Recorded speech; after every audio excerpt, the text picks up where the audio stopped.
Bismillahirrahmanirrahim. Assalamualaikum warahmatullahi wabarakatuh. Alhamdulillahilladzi an'ama alaina bi ni'matil iman wal islam. Wassalatu wassalamu ala Rasulillahi sayyidil anam wa ala alihi wa ashabihi ajma'in, amma ba'd. Para jamaah, Bapak Ibu sekalian rahimakumullah, alhamdulillah, marilah selalu kita memperbarui rasa syukur kepada Allah Subhanahu wa ta'ala atas nikmat-nikmatnya yang sangat banyak yang telah diberikan kepada kita semuanya. Mudah-mudahan nikmat tersebut bisa menjadikan kita selalu bertakarrub kepada Allah Subhanahu wa ta'ala. Hadirin Bapak Ibu sekalian rahimakumullah, pada kesempatan ini marilah kita membahas tentang mengenal alam jin. Allah Subhanahu wa ta'ala berfirman dalam surat Ar-Rahman ayat 15, A'udzubillahi minasyaitonir rajim. Wa khalaqal janna min marijim min nar. Dialah Allah yang telah menciptakan jin dari nyala api. Ayat di atas menjelaskan tentang asal muasal penciptaan jin. Dalam berbagai literatur tafsir disebutkan oleh para ulama, di antaranya dalam kitab Al-Bahrul Muhit dijelaskan arti jin pada ayat tersebut adalah bahwa jin yang dimaksud adalah Abul Jan, yaitu iblis, sesuai pendapat Al-Hasan dan Al-Mujahid.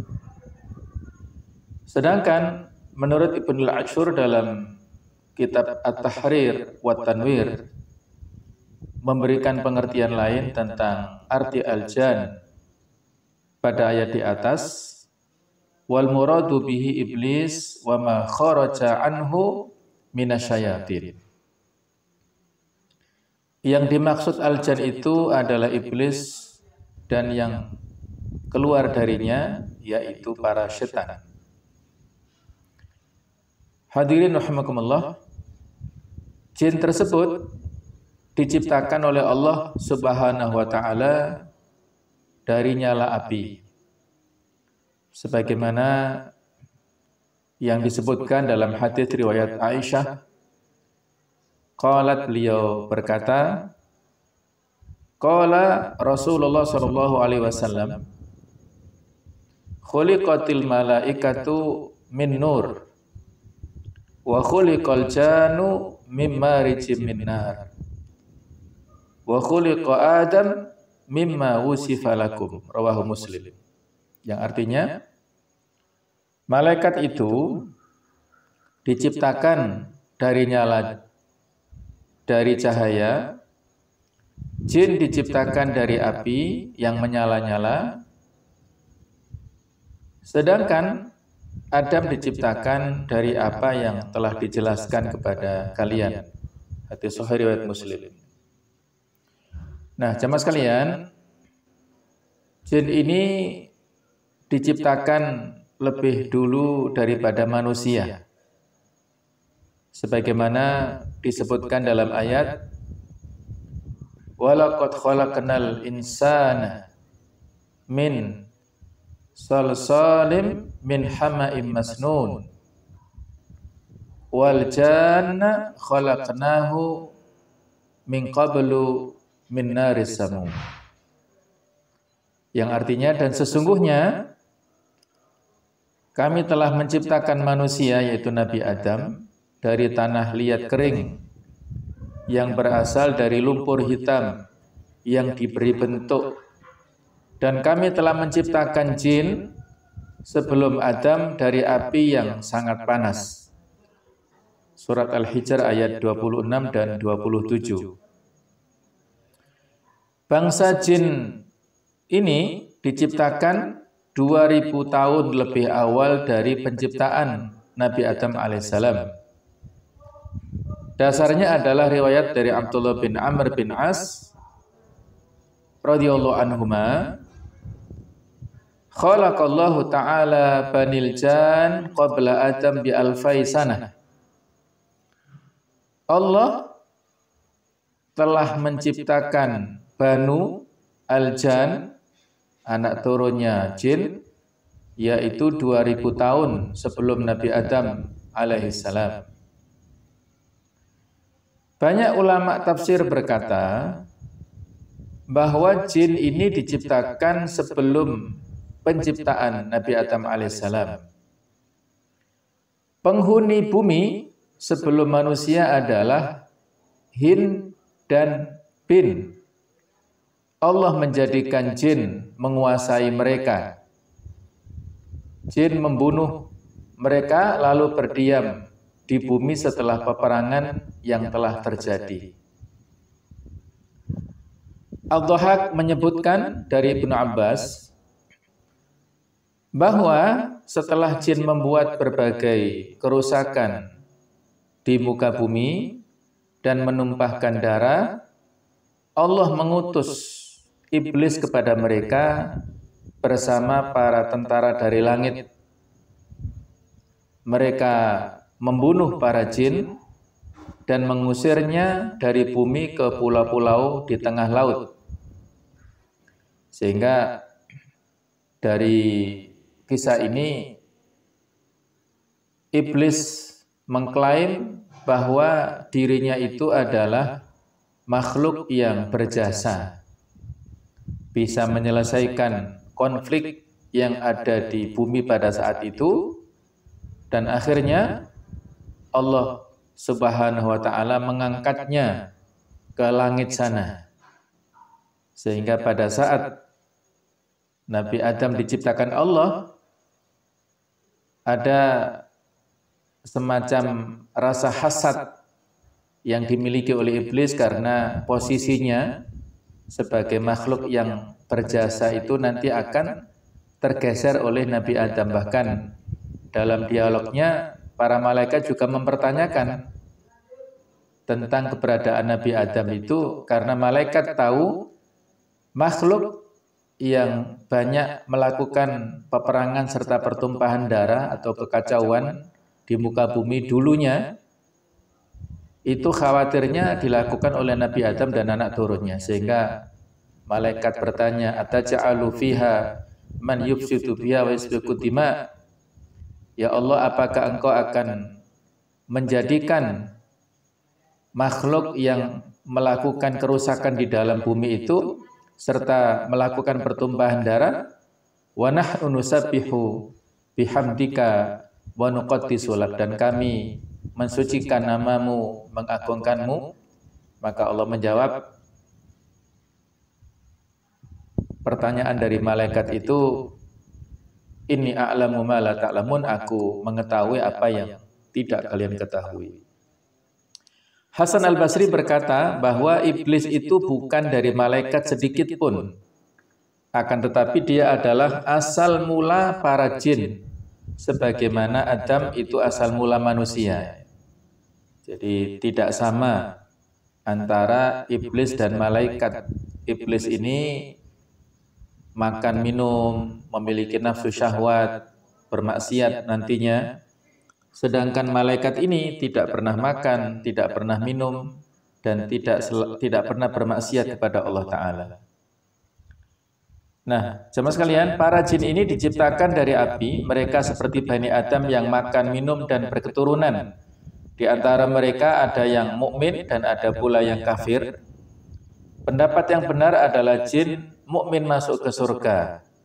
Sebagaimana firman Allah, waliman khofa maqama rabbihi jannatan, dan bagi orang yang takut akan saat menghadap Tuhannya ada dua surga. Fabi ayyi ala'i rabbikuma tukadziban. Maka nikmat Tuhan kamu yang manakah yang kamu dustakan?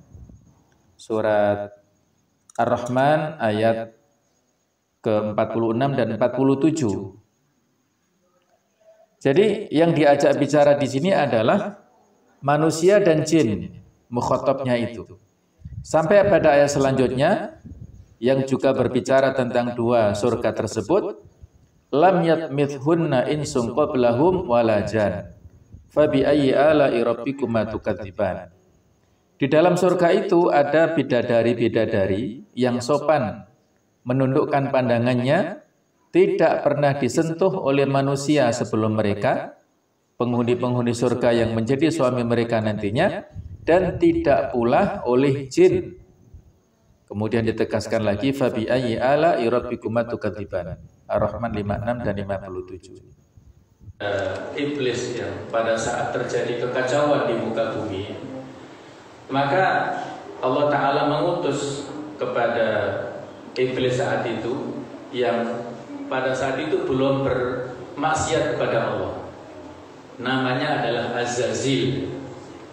Jadi Azazil inilah merupakan julukan untuk iblis, dan ada julukan lain adalah Abu Kurdus. Disebutkan dalam riwayat bahwasanya sesungguhnya iblis membuat kerajaannya di tengah lautan. Kemudian dirinya mengutus bala tentaranya menyebar, dan yang paling rendah kedudukannya di antara mereka ialah yang paling besar membuat fitnah. Sehingga pada suatu ketika datang salah seorang tentara lalu melapor, aku telah melakukan ini dan itu. Lalu sang raja mengatakan, engkau tidak melakukan sesuatu yang istimewa.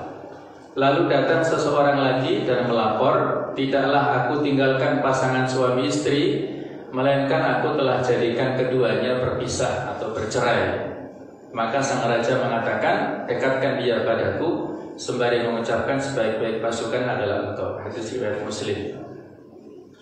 Jadi mereka ini memiliki semacam dendam tadi ya, bahwasanya ketika pada saat itu Azazil, sebutan untuk iblis ini, telah memiliki jasa untuk menyelesaikan kekacauan yang telah dibuat oleh golongan jin tersebut di dalam bumi, dan mereka diangkat ke surga. Nah, pada saat itulah jarak yang sudah kita sampaikan 2000 tahun berikutnya Allah menciptakan Nabi Adam alaihissalam. Dan pada akhirnya ketika Nabi Adam selesai, dibuat oleh Allah Ta'ala dan disuruh kepada seluruh makhluk di langit sana, malaikat mau sujud kepada Nabi Adam atas perintah Allah tentunya. Dan sujudnya bukan sujud penyembahan ya, tapi sujudnya adalah penghormatan, bukan untuk penyembahan. Iblis tetapi tidak mau mentaati perintah Allah SWT itu. Jadi karena tidak mau itulah sehingga iblis dikutuk keluar dari surga dan akhirnya bersumpah untuk menyesatkan seluruh golongan manusia supaya nantinya sama-sama masuk ke neraka pada saat di akhirat nanti.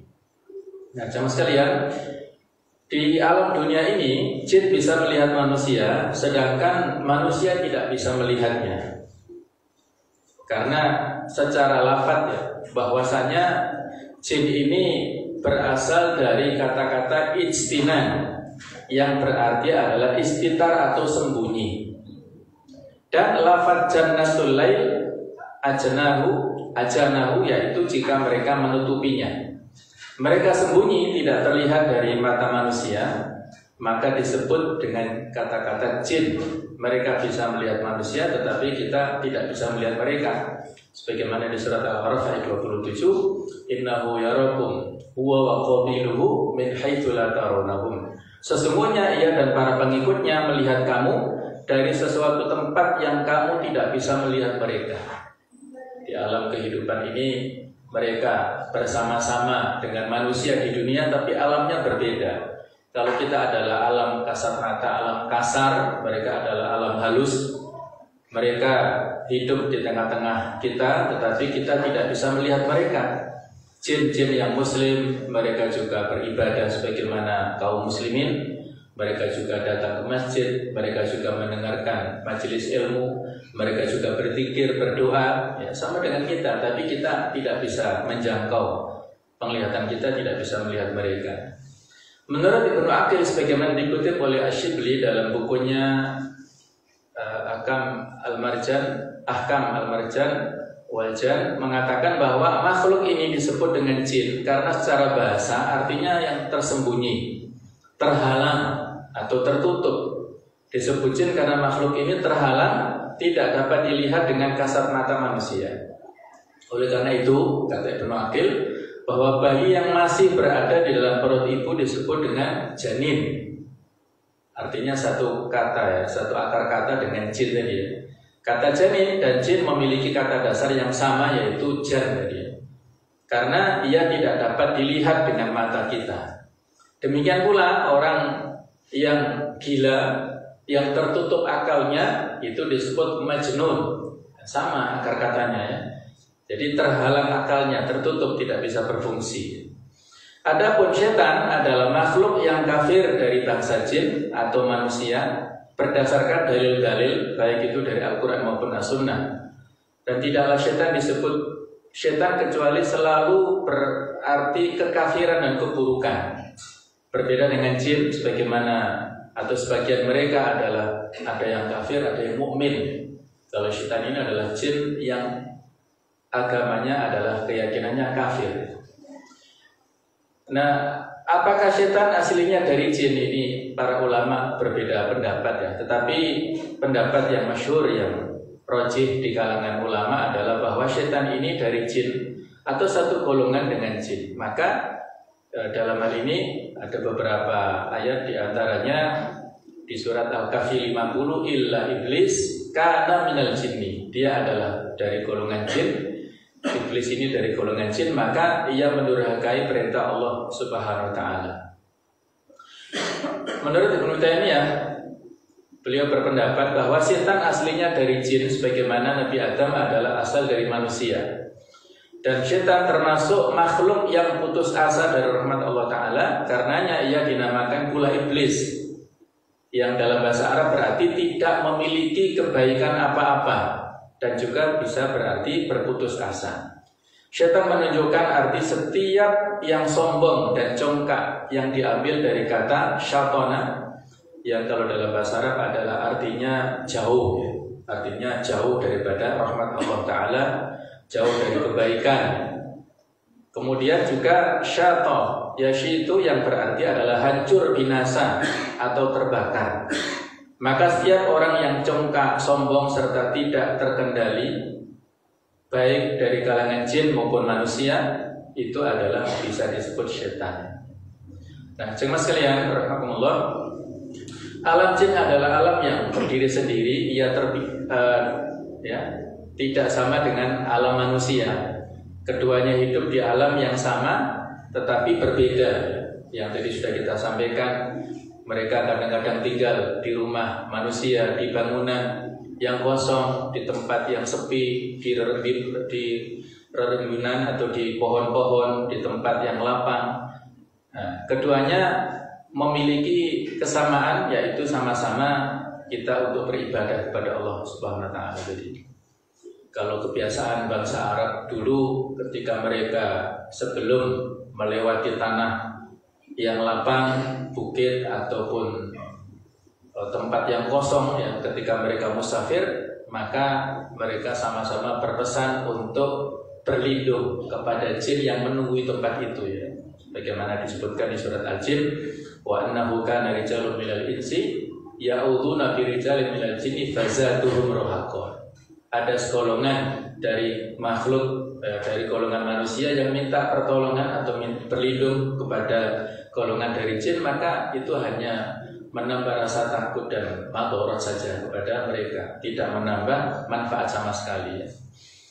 Nah, jemaah sekalian, ada berbagai sebutan untuk jin. Di antaranya kalau jin murni disebut jinni. Kalau yang tinggal bersama manusia itu disebut amir, jamaknya adalah ammar.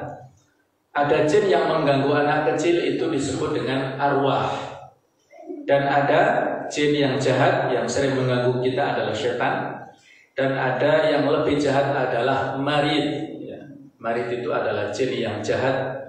Dan ada juga yang bahkan yang lebih jahat adalah ifrit, atau jamaknya adalah afarid. Nah, jin ini sebagaimana disebutkan dalam riwayat Al-Baihaqi, hadis ini mengatakan jin ini terbagi dalam 3 kelompok. Ada kelompok pertama adalah jin yang mempunyai sayap dan dapat terbang di udara. Ada kelompok kedua terdiri dari jin yang berbentuk ular dan anjing. Sedangkan kelompok ketiga adalah yang bisa berubah bentuk darinya, dari bentuk aslinya. Tugas penciptaan jin sudah kita sampaikan tadi adalah melakukan ibadah, dan mereka ada yang jahat tadi adalah membisik-bisikkan alladzi yuwaswisu fi sudurin nas ini. Nah, dari keterangan hadis di atas ada beberapa yang bisa kita simpulkan bahwa tentang golongan jin ini. Satu, jin yang bersayap ini mampu terbang dengan kecepatan sangat tinggi. Dalam kisah Nabi Sulaiman, jin inilah yang menurut pendapat bisa memindahkan singgasana Ratu Balqis dari Yaman. Tapi disebutkan di dalam surat An-Naml ini adalah qala man intahu minal ilmi. Jadi ini beberapa penafsiran yang mampu itu bukan ifrit. Kalau ifrit kan dari berdiri dari duduknya ya. Kalau ini sekejap. Nah, ini adalah menurut riwayat atau pendapat dari para ahli tafsir, dia adalah merupakan menterinya, perdana menterinya Nabi Sulaiman alaihissalam. Ya, Allahu a'lam. Kemudian nomor 2 adalah jin berbentuk ular.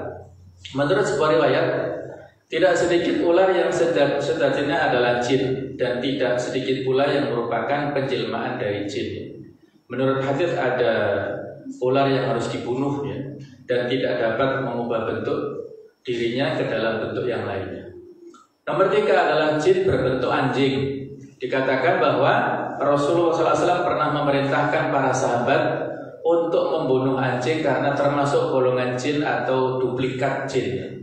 Namun riwayat ini dihapus ya, mansukh artinya. Setelah itu Rasulullah melarang umat manusia, umat muslim khususnya, membunuh anjing kecuali yang berwarna hitam pekat, hitam legam dengan 2 titik putih di atas matanya, sebab anjing itu adalah setan. Jadi kalau yang tadi masuk dan lebih dikhususkan anjing yang berwarna hitam dan ada 2 titik putih di atas matanya. Yang keempat, jin berbentuk kucing. Dan kucing jelmaan ini, jelmaan jin adalah akan terlihat indah atau berwarna putih dan merupakan jin perempuan. Adapun kucing hitam biasanya adalah setan. Ibnu Taimiyah mengatakan jin bisa menampakkan diri dalam wujud ular, anjing, dan kucing hitam, sebab warna hitam dapat menghimpun kekuatan setan dibanding warna lainnya, termasuk di dalamnya adalah kekuatan panas. Ini di Majmu' Fatwa beliau. Kemudian yang kelima adalah jin yang dapat berubah bentuk. Perubahan bentuk ini memungkinkan jin menampakkan diri dalam berbagai bentuk, namun tidak semua jenis jin dapat melakukan hal ini. Hanya beberapa jenis jin saja yang memiliki kemampuan seperti ini, yaitu jin ifrit, jin al-marid, dan syaitan. Artinya jin-jin yang jahat yang bisa menjadikan manusia tersesat ya. Kadang-kadang ya mereka tadi memisahkan ya, dari suami dari istrinya, istri dari suaminya. Kadang-kadang mereka juga kalau menampakkan diri dalam wujud lain jenis ya, ada jin perempuan yang menggoda laki-laki, akhirnya ya mereka melakukan jima misalnya, dan begitu pula sebaliknya jin laki-laki bersama dengan wanita manusia dan lain-lain. Ini adalah merupakan kuasa Allah Ta'ala kepada mereka yang mereka ini bisa menyesatkan kepada manusia. Di antara manusia tidak sedikit yang minta pertolongan, minta bantuan dan lain-lain ya. Mudah-mudahan Allah Ta'ala memberikan perlindungan kepada kita semuanya dan memberikan proteksi kepada kita semuanya dengan kita memperbanyak zikir, memperbanyak doa-doa ya. Khususnya dengan membaca ayat kursi pada saat kita waktu pagi hari.